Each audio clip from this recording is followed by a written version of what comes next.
All right, I think we're good to go.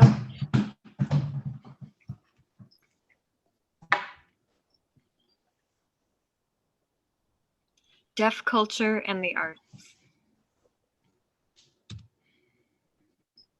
All right, so the importance of deaf culture and values.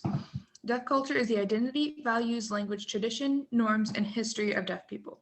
This means that it's not only who deaf people are, it also is how they interact with their environment and interact with people around them.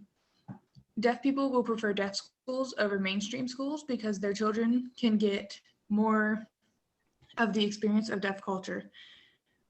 If a deaf student is mainstreamed instead of taken to a deaf school, they will not be able to be exposed to as many deaf people as they would if they're in a deaf school.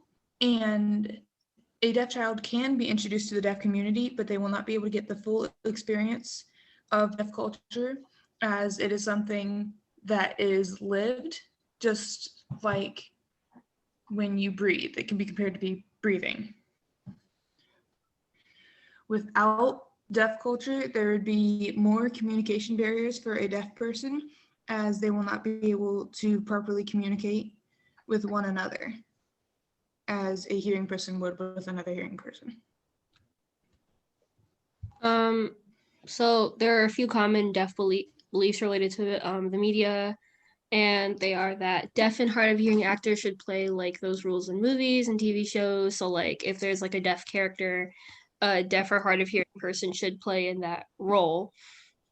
This is so that they can portray their experiences as deaf people throughout all forms of media, and so that they can have more of a presence in art spaces.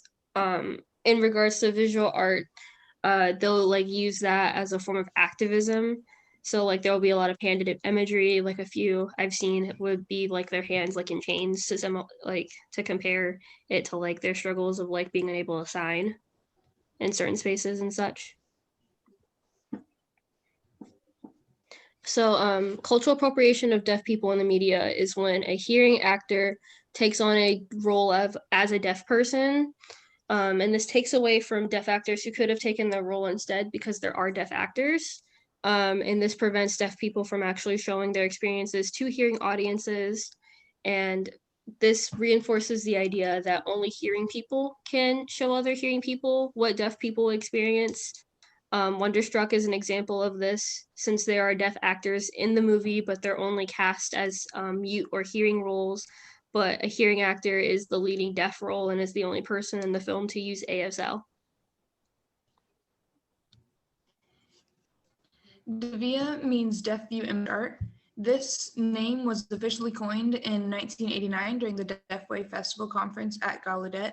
This does not mean that Devia was not created before 1989. This just means that it had an official name by that time. In order to be considered deaf view image art, it must show the deaf experience, culture, or physical appearances. And it can be created by hearing artists, not only deaf artists. Tony McGregor, also known as Tony Mack, is a famous artist who was born hearing but had become deaf by the age of 2. And Chuck Baird is also a famous Devia artist, but he was born deaf.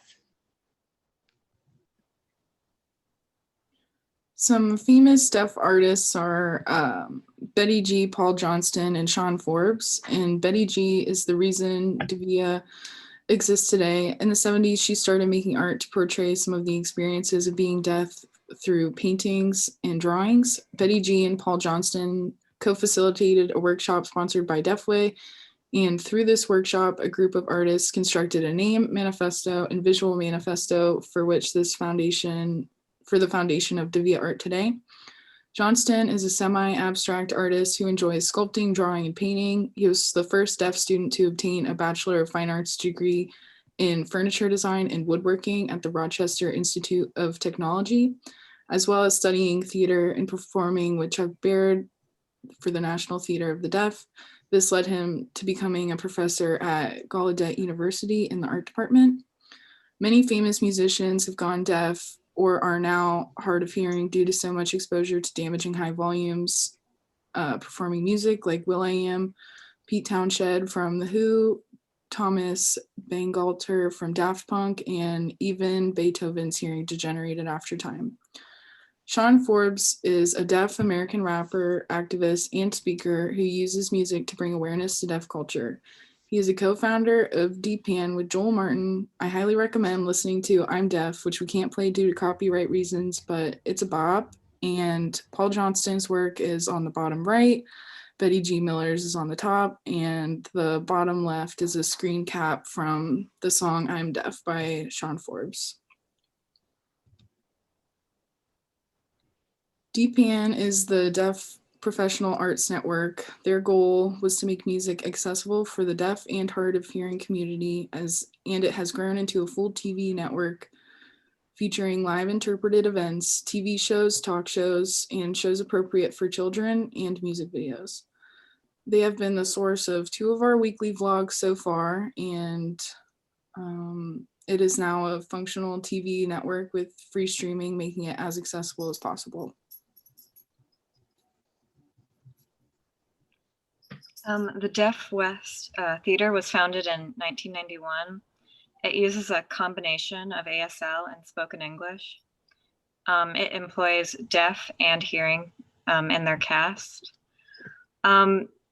The production ensures that the signers are always properly lit, and they have subwoofers under the seats to ensure that deaf audience members can feel the vibration.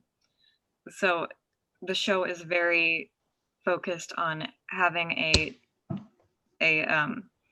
production that is available and enjoyable to the deaf. It's a nonprofit with community initiatives. For example, it has a summer program that integrates deaf and hearing students with theater exercises that give our opportunities to deaf students that they wouldn't usually have, and increase the understanding of what being deaf is like to the hearing students. Their main goal is to be a part of mainstream theater, and it's achieved that quite a bit with a few of its Tony Award nominated productions like Big River and Spring Awakening. The National Theater of the Deaf was founded in 1967, uses a hybrid of ASL and with spoken English. It's performed in all 50 states and all 7 continents.